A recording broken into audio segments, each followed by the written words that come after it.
Vandag die 24ste Maart, lesing 10, laaste lesing van geen ander Elohim buiten JaHshua nie. En dis Dirk van Vieren wat praat met die band. Voor ek aangaan, dat ons het nou hierdie groot aankondiging gister gekry, van donderdag aand af. Ek dink nie hierdie barbare weet. Hulle weet nie eers hoe om so ingewikkelde ekonomiese stelsel en 'n politiese stelsel en 'n stelsel wat uit allerhande diensvoorsiening bestaan. Hulle weet nie eens hoe om dit te bestuur nie. Daarom moet jy weet, as jy agter 'n kar klim en jy weet nie om te bestuur nie, hoe gaan jy stop?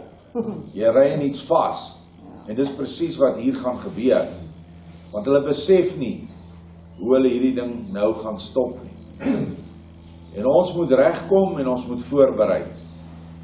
Daarom dan die eerste vergadering vanoggend van al die mense wat hier werk.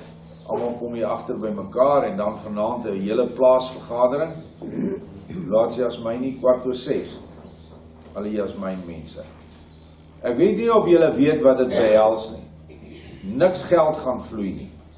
Niks kos gaan daarmee wees in die supermarkte. Van vandag, jy nou maar weet, hulle bestorm daai plekke nou. Nou vanoggend staan hulle voor die winkeldeure om in te storm. Die banke gaan hardloop en hulle gaan al die kontant trek, want dis wat die mense nou gryp is strooihalms. Maar dis verstaanbaar.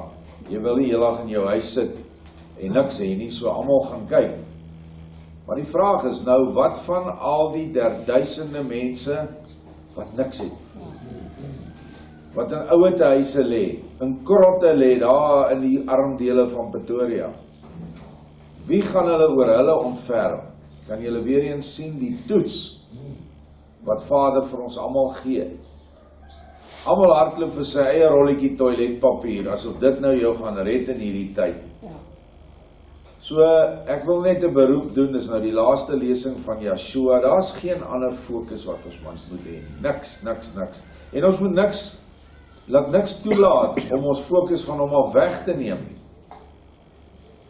Vrees vir hierdie tyd wat kom, gaan vir jou 'n groot probleem wees. Want vrees is gelyk aan ongeloof. Geen vertroue is 'n ongeloofsdaad. Kommer.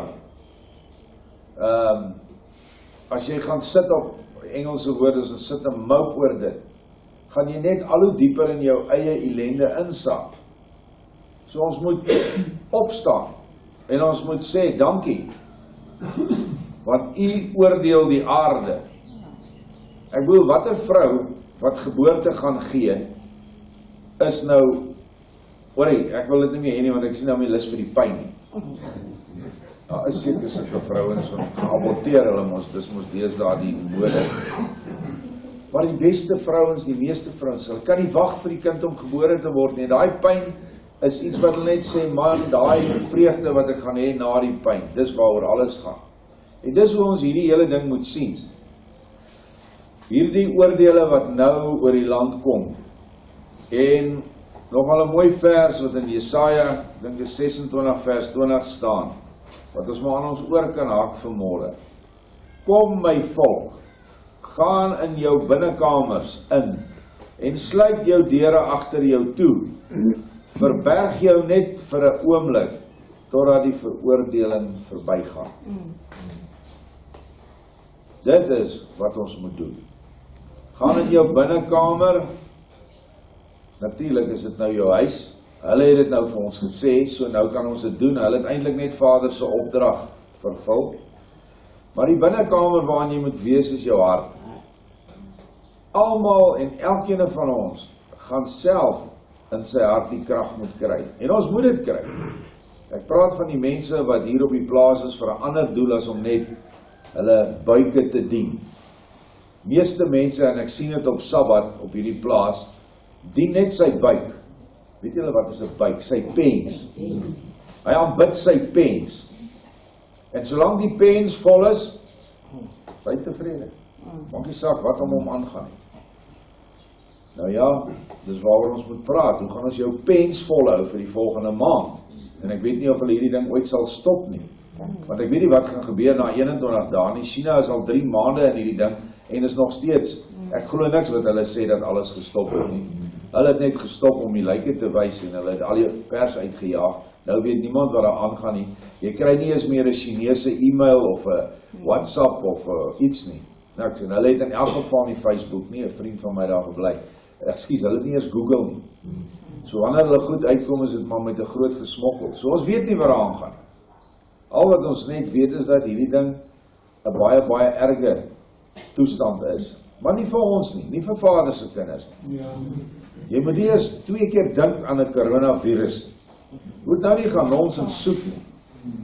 En ons sal dan vanaand ook praat oor die toestand ten opsigte van die hospitale, wat die broeiplek vir hierdie ding gaan word, of klaar is. Ok, net so 'n bietjie af van die spoor, maar is tog baie belangrik, want dit is goed wat gebeur gisteraand. Niks sal meer na donderdag dieselfde wees as wat dit vandag is nie. En ek weet nie of dit ooit weer sal terugkom na wat vandag is nie. Hoe dit ook al sê, ons het 'n Vader wat na ons kyk en hy het vir ons ook 'n bietjie intellek gegee, sodat ons kan beplan. Ek sê altyd, die boere het nie oor die Drakensberg getrek met die Bybel in hulle kiste alleen nie. Daar was 'n voorlaaier en daar was genoeg patrone vir die wildernis. En dit is wat ons ook moet doen. Ons moet voorberei en die voorlaaier skote soos wat ons vanmôre gesing het, wat klap uit die voortrekker wawiel. Dis alles vir ons nou geestelike leiding vir ons, wat ons gelei word, wat ons gaan doen. En die skote wat klap is soos gisteraan waar almal spontaan gaan ramshoring blaas het en gaan bid het. En ons het 'n kragtige golf van positiewe energie oor hierdie land gegooi. En dit is hoe hierdie stryd gewen gaan word. Ons het nie ander krag nie. Niks nie.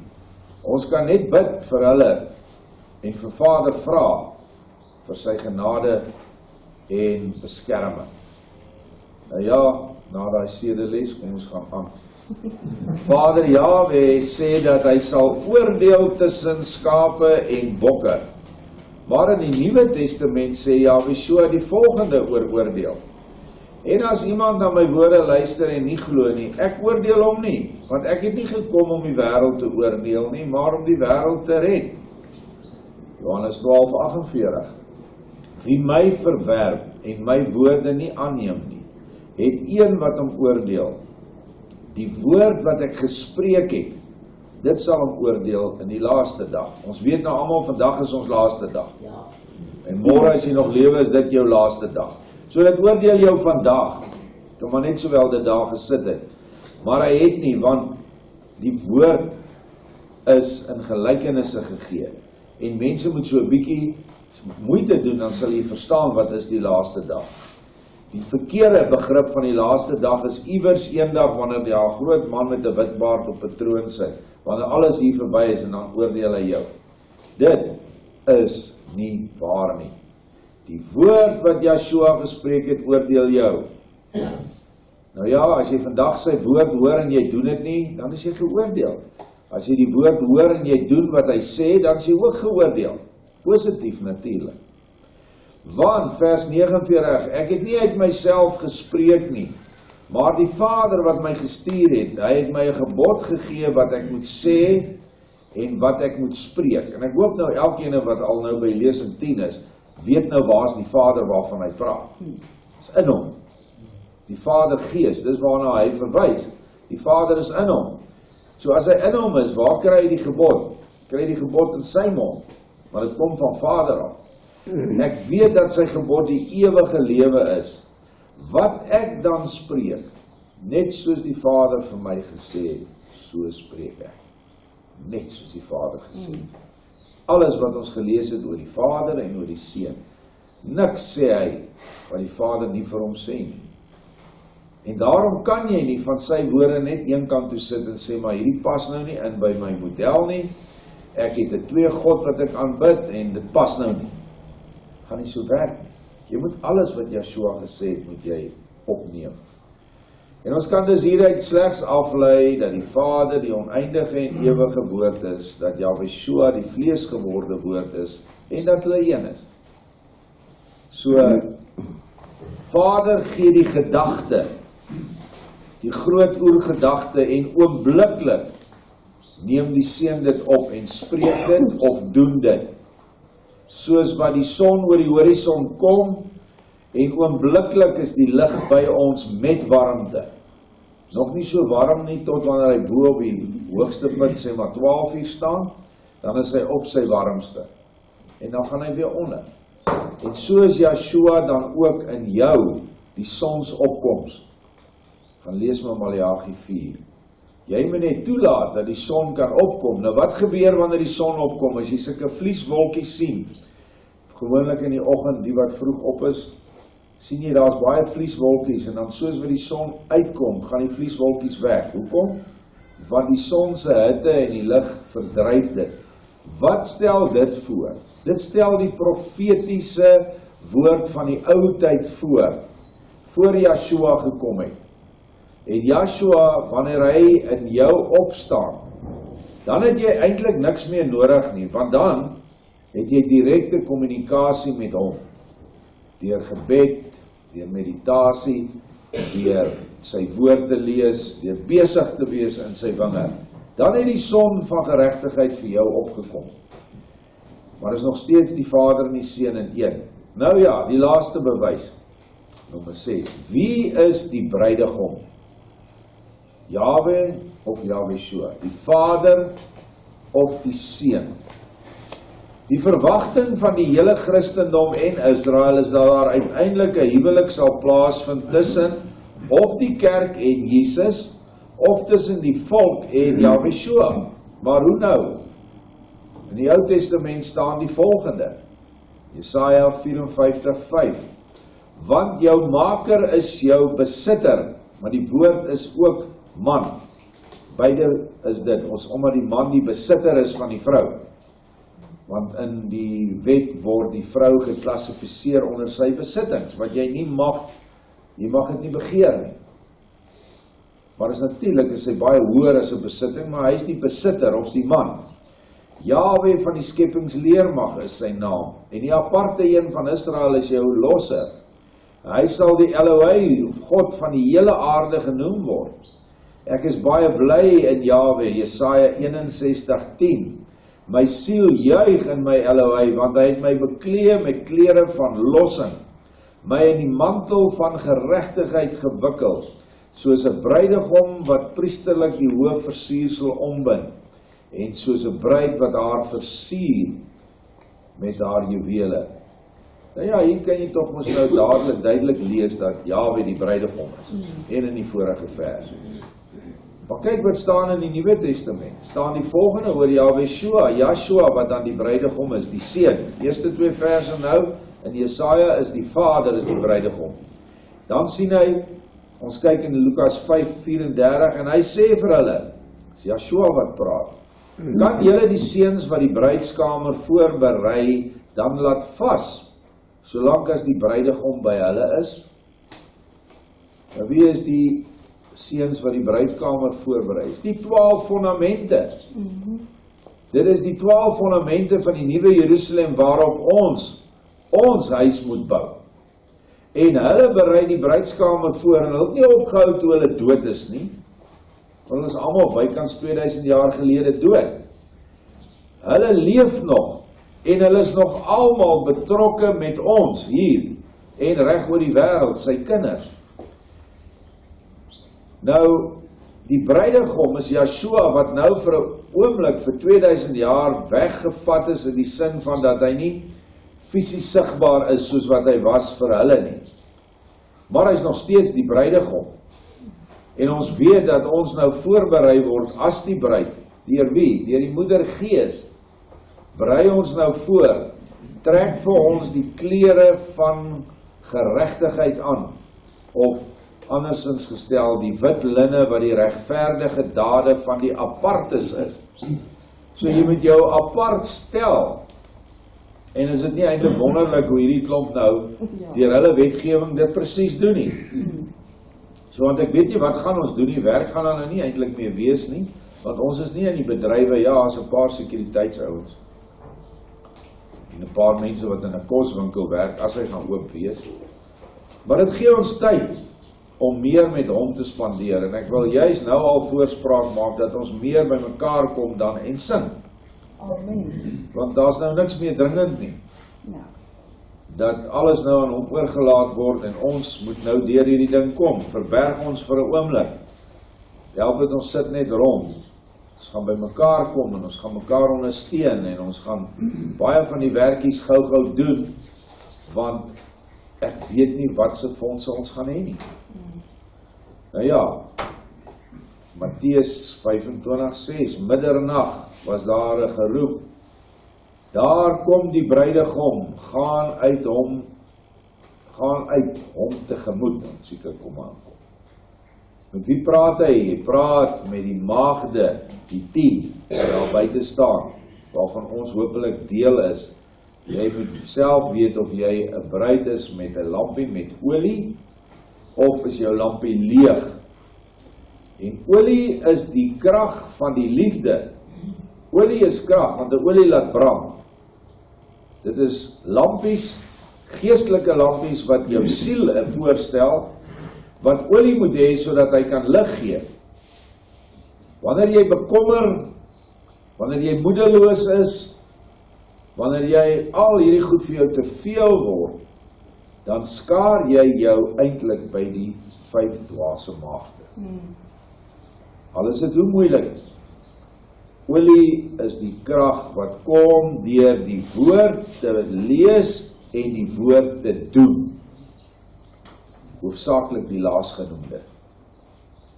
Ek weet nie, wat sal ek nou gedoen het, as ek nou iewers in 'n woonstel moes gesit het, en ek moet nou vir 21 dae mag ek nou nie daar uitgaan nie, net om kos te kry. Ek sal mal word, ek en Erna sal mekaar seker te lyf gaan of iets, ek weet nie. Of opeet, ja. Ons moet besig wees. En ek het gelukkig 'n baie besige by vir 'n vrou. So ons is baie besig. En as jy besig is, en jy is besig nog die voorreg om met Vader se werk besig te wees, ag man, die tyd gaan vlieg. As jy sê, het selfs soos 'n smoke break.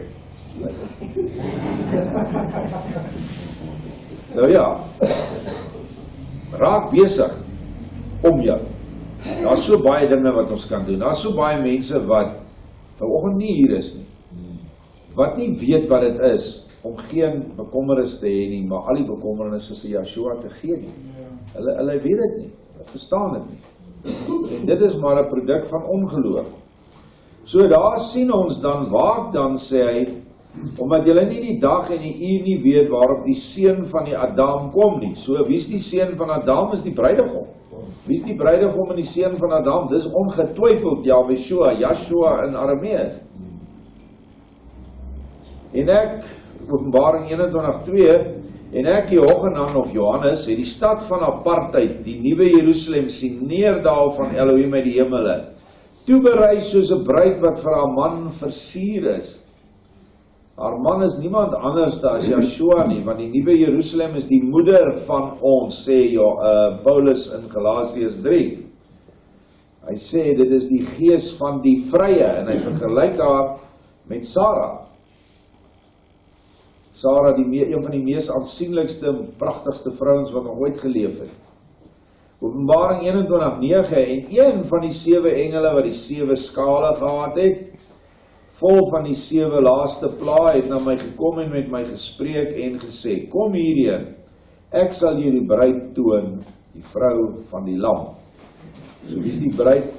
Sy is die vrou van die lam. Wie is die lam? Tog nie Vader nie, is JaHshua. Hy het gekom as 'n lam, het hy hom laat lei na die slagpale toe. Maar kyk nou net daar, een van die 7 engele wat die 7 skale is, eintlik 7 bekers. Weet nie hoekom het dit nooit verander geraak nie, ook in ons boek. Ons sien 'n skaal as 'n ding waarop jy iets weeg. In Hollands is 'n skaal, is 'n bord, is 'n bak. So is 'n bak of 'n beker. En daai skaal is bekers wat uitgegooi word. Nou watter bekers sien ons is al uitgegooi? Ek sien die beker van die pes is uitgegooi. Ek sien die beker van sprinkane is uitgegooi. die beker van die wilde wesens van die veld, wat reg oor Suid-Afrika omtrent in elke dorp, elke toegang toegeplak het, soos ons siener sê, die swart slang wat van die noorde afkom, seil en hy kom lê by die ingange van die dorpe. Ons sien dat daar die plaag in Europa ingetrek het, feitelik elke Europese land, hulle kan nie genoeg van hierdie goed daar hê nie. Ons het die naweek voorreg gehad om met iemand wat daar gebly het in Duitsland, om vir ons eerstehands te vertel wat gaan aan met daai goed. Dis 'n plaag. En nou gekombineer met die pes. En ons gaan nooit die waarheid weet nie, maar ek sê vir julle dat hulle 'n pes baie vinniger sal laat versprei as 'n geordende westerling wat al 1800 jaar in Europa bly en 'n standaard van beskaafde lewe het. Wat hulle self was en wat hulle self met verantwoordelikheid voordryf. Hierdie ander goed wat so afgestroom het van die skepe, julle het al die prente gesien, hulle het geen. So wat ons hier het, terug na die bruid toe, ons is in die tyd van die uitgooi van die laaste bekers.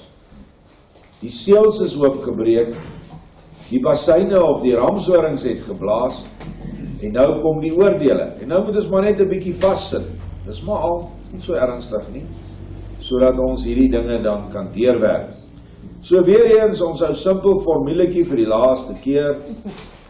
As Jahwe is die bruidegom, dan JaHshua is die bruidegom. Ons lees dit nou beide in die Bybel. Dit kan nie teen mekaar staan nie. Daar kan nie teenstrydighede wees nie. Dan is Jahwe gelyk aan JaHshua, gelyk aan een, gelyk aan die bruidegom. Eenvoudig soos dit.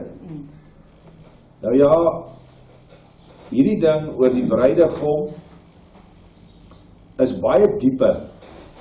As jy nou die Israel geskiedenis ken, sal jy weet dat ongeveer in 700 voor Messias het Vader die 10 stamme laat verwyder.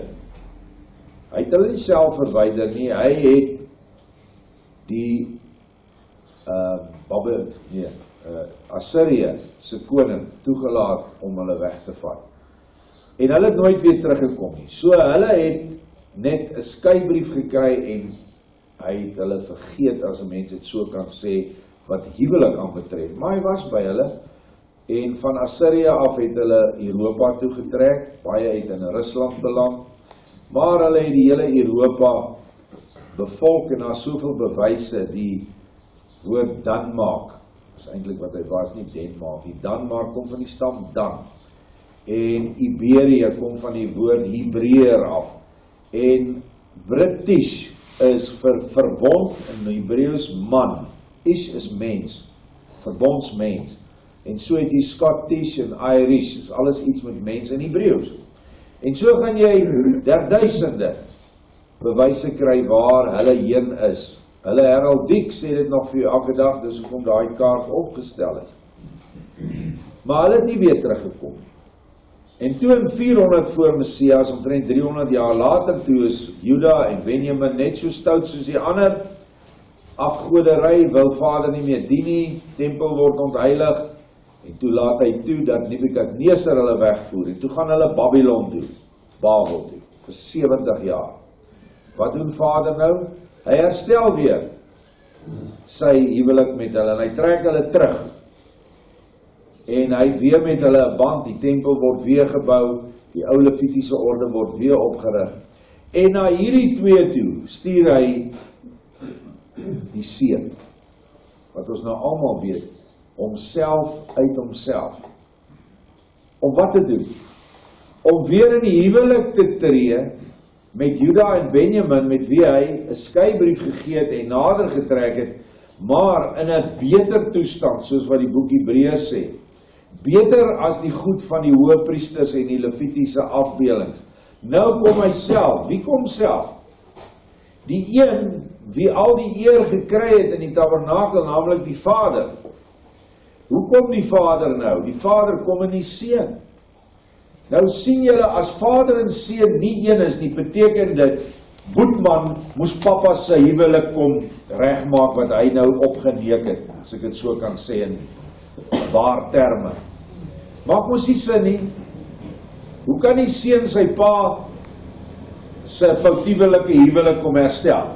Natuurlik niks met die pa se fout nie, die volk het hom verlaat, want onthou nou, vader gebruik die huwelik as die band tussen volk en hom. Die enigste manier is dat die seun die vader moet wees, soos ons nou hier sien, bruidegom. Anderste is dit buite die wet. Want die wet sê, gaan kyk man, al hierdie mense wat so JaHshua verwerk, en hulle sê, ons hou die wet. Die wet sê, dat die seun mag nie by sy vader se vrou kom nie. Staan daar. En omgekeerd ook.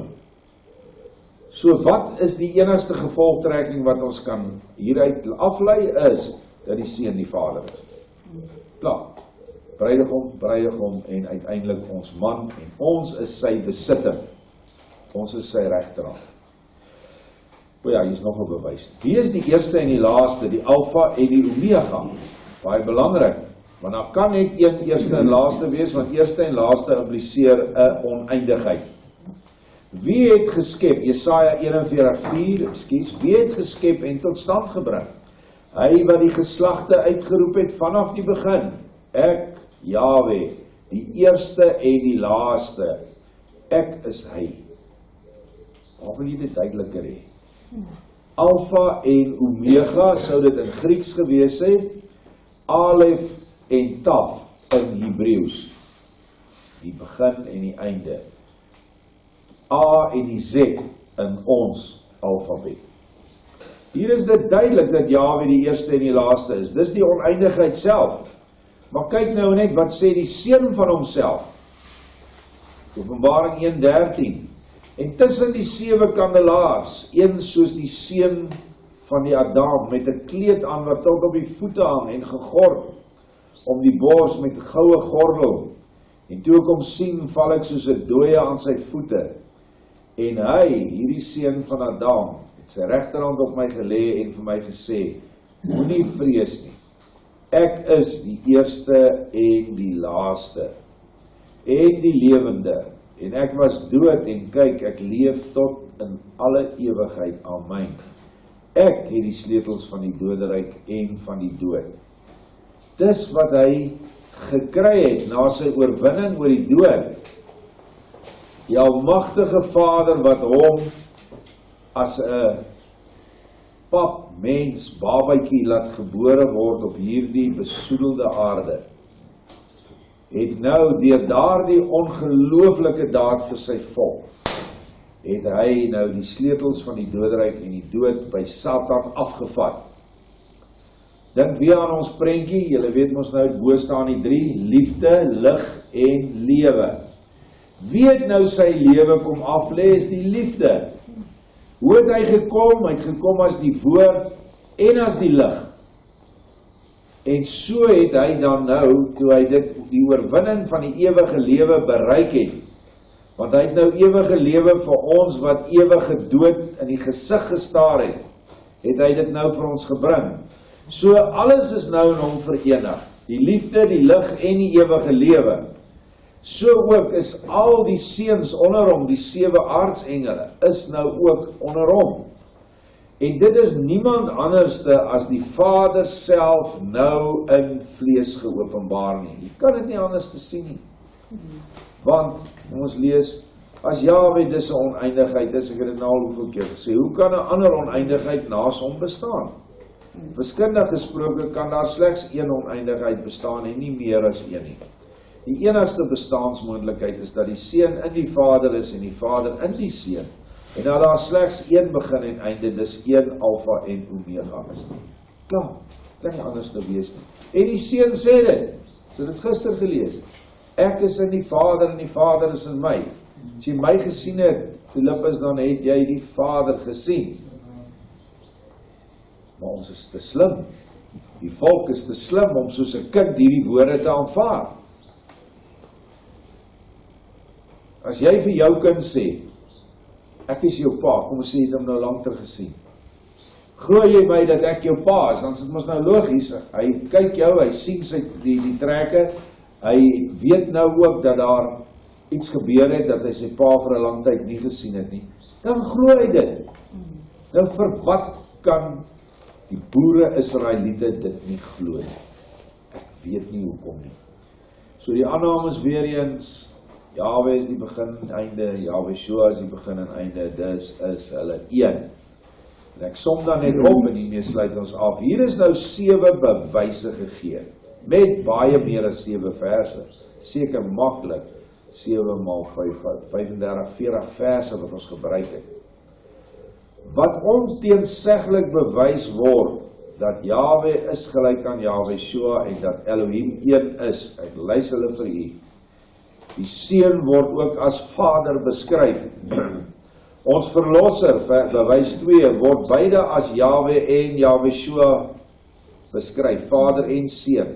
Ons Koning word beide as Vader en Seun, Jahwe en JaHshua beskryf. Die naam openbaar een wese. Ons Herder word beide as Jahwe en JaHshua beskryf. Ons Bruidegom word beide as Jahwe en JaHshua beskryf. Beide Jahwe en JaHshua verwys na hulle self as die eerste en die laaste, die Alpha en die Omega. Dis vir die 100ste keer is dus daar net een. En sy naam is JaHshua of JaHshua. En om Petrus se woorde te herhaal in Handelinge, kan nou nie onthou wat 'n vers nie. En daar is slegs een naam aan die Adamiet gegee waarin hy gered kan word. JaHshua, die gesalfde, die Messia. Net een naam.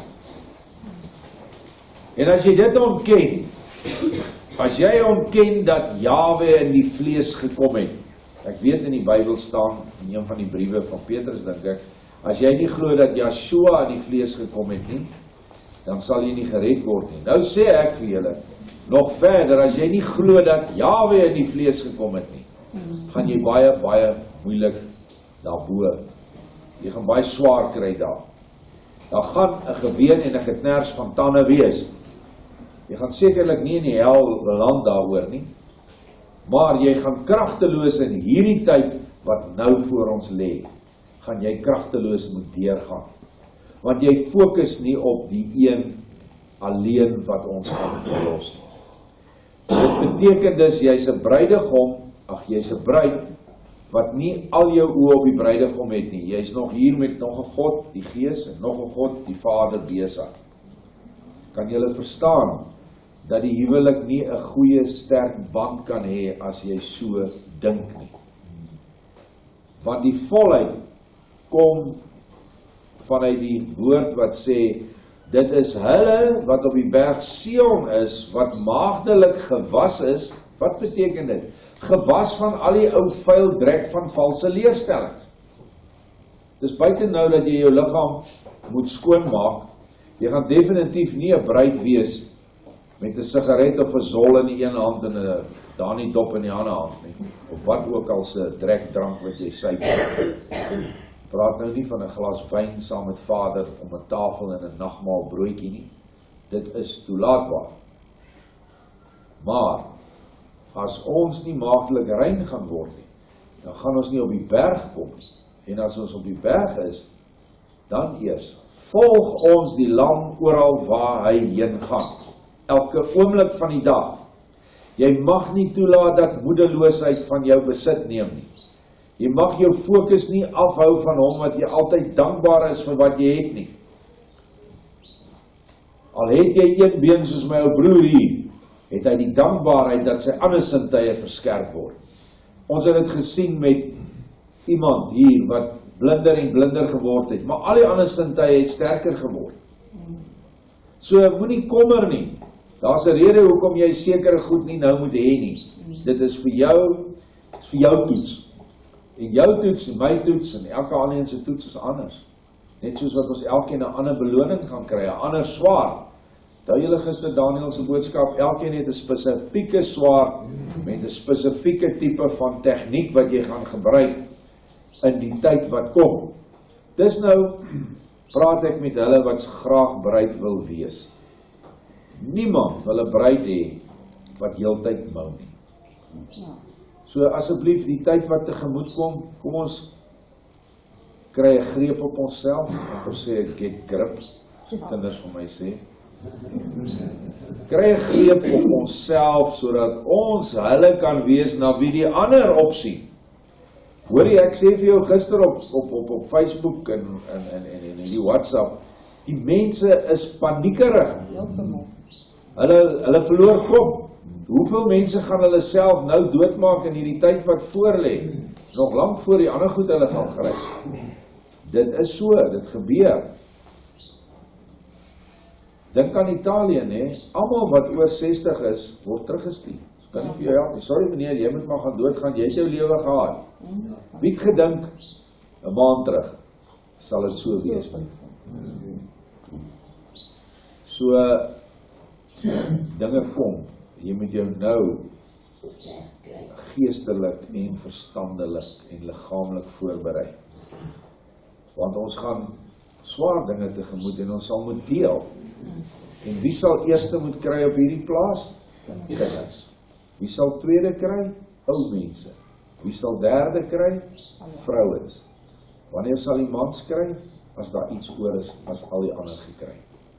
As jy dit nie gaan aanvaar nie, pak vandag jou tassies. Dit gaan so gebeur hierso. Dit is groot opofferings wat almal gaan moet doen, maar dit het 'n doel. Dit het 'n doel om jou nader aan Vader te bring. Dit het jou doel om jou eie hoogmoed hier binne te gaan soek en dit te vernietig. So, dis eintlik 'n goeie ding. Ons moet juig en ons moet jubel. En die ander dinge sal hy voorsien. Hy sê moenie kommer oor die dag van môre nie. So wie gaan nou kommer oor 'n klomp bobbejane nou 'n paar besluite gemaak het. En ek sê nou vir julle, ons weet nie die ware toestand van hierdie siekte nie. Dit word deur almal vir ons verberg. Sou hulle 'n lockdown afgekondig het as dit net wit mense was wat hoofsaaklik deur die virus gegryp word? Nee. Hulle sou sê soos die een gesê het, hierdie virus gaan al die wit boere vrek maak, dan kan ons hulle grond van hulle vat. Dit is wat hy gesê het. En dis hoe hulle ook dink. Maar ongelukkig is hierdie virus die veganers. Hy vat die ander wat siek is, wat nie Vader se wette gehoorsaam het nie, en die liberales is maar van hulle wat dit ook nie doen nie, die goed wat hulle aanvang, maak dat hulle immuniteitstelsels nie reg is nie. Jy en ek wat streng en eng, konservatief is, ons het 'n groot kans op oorlewing. Inteendeel, ek dink 'n 100% kans. Julle wat 'n swak immuniteitstelsel het, van julle mense, begin dadelik by Fransie, silwer water kry, soek vir jou breinbottel, drink vir jou 'n bottel gemmerbier uit, dat jy hom kan volmaak, dat jy elke dag 'n halwe glas vat. Dit is nog baie tyd om dit te doen. Maar dit is jou sekerste verweer teen enige virus. Onthou, vergeet corona, daar kom nou is grieptyd, dit kom. Nou as jy griep het en jy kry net so 'n kolletjie van daai corona, dan is jy verby, nee, want jy is dan te swak. So maak 'n punt. Ons het altyd die goed hier gehad, maar toe naderhand weggevat, niemand het dit meer gedrink nie. Maar as jy dit nie wil doen en jy kinders, sorg asseblief dat jou kinders in die vakansie dit kry, want hulle het dit in die skool gekry.